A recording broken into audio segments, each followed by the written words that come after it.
Good afternoon all welcome to my kitchen.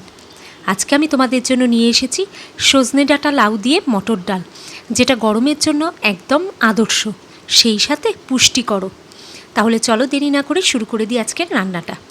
एखाने आमी 250 ग्राम मटर डाल खूब भालो करे 3-4 बार जल पाल्टे पाल्टे धुए नियेछि। तारपर मटर डालटाके एकटा प्रेसार कुकारे निये नियेछि,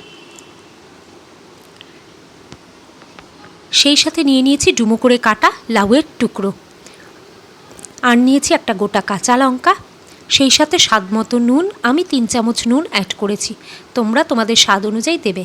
আর নিলাম 1 চামচ চিনি দিয়ে প্রেসার কুকারের ঢাকটা বন্ধ করে দিলাম। একটা সিটি দিয়ে আমি লাউটা প্রথমে বার করে নেব, কারণ লাউ অত্যন্ত নরম। দেখো আমি লাউটা দেখিয়ে দিয়েছি ঠিক কতটা সেদ্ধ করেছি আমি। এরপরে 4টে সিটি দিয়ে আমি ডালটাও নামিয়ে নেব। দেখো কতটা সেদ্ধ হয়েছে সেটাও আমি তোমাদেরকে কিন্তু দেখিয়ে দিলাম। খুব ভালো মতো ডাল আমার সেদ্ধ হয়ে গেছে। এরপর একটা মশলা বানিয়ে নেব, তার জন্য একটা গোটা কাঁচা লঙ্কা নিয়ে নিচ্ছি, 2 চামচ রাঁধুনি, আর নিয়ে নিয়েছি আদা কুচি।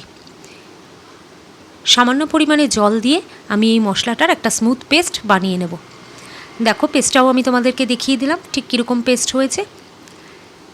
এরপরে আমরা চলো দেখে নিই ফোড়নের জন্য কী নিয়েছি। নিয়েছি 2টো তেজপাতা, 2টো শুকনো লঙ্কা, আর নিয়েছি 1 চামচ গোটা জিরে। তাহলে চলো এবার আমরা রান্নাটা শুরু করে দিই। কড়াইতে প্রথমে সর্ষের তেল খুব ভালো করে গরম করে নিয়েছি। 3 থেকে 4 চামচ সর্ষের তেল নিয়েছি, তাতে 2টো শুকনো লঙ্কা, তেজপাতা আর গোটা জিরে ফোড়নে দিয়ে দিলাম। ফোড়নটা ভাজা ভাজা হলে মশলা যেটা পেস্ট করে রেখেছিলাম সেটা দিয়ে একটু ভালো করে নাড়াচাড়া করে নেব। তারপর দিয়ে দেবো 1 চামচ হলুদ গুঁড়ো। এরপরে ওই যে সজনে ডাঁটাগুলো আমি কেটে রেখেছিলাম সেই সজনে ডাঁটাগুলো দিয়ে একটু মশলার সাথে মাখিয়ে নেব। খুব বেশি ভাজা ভাজা করব না, কারণ সজনে ডাঁটা কিন্তু তাড়াতাড়ি গলে যায়। এরপর আমি যে ডালটা সেদ্ধ করে রেখেছিলাম সেই ডালটা অ্যাড করে দিয়ে একটু নাড়াচাড়া করে নিলাম। দিয়ে দিলাম 2টো চেরা কাঁচা লঙ্কা।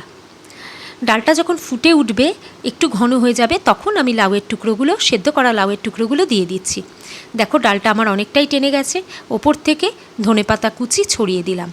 আমি দেখিয়ে দিয়েছি দেখো ডালটা ঠিক কতটা পরিমাণে ঘন আমি রেখেছি। রান্নাটা হয়ে গেছে, গ্যাসটা বন্ধ করে দেব। ব্যাস তৈরি হয়ে গেছে সুস্বাদু ডাল। যদি ভিডিওটা ভালো লাগে অবশ্যই লাইক এবং সাবস্ক্রাইব করে চ্যানেলটার পাশে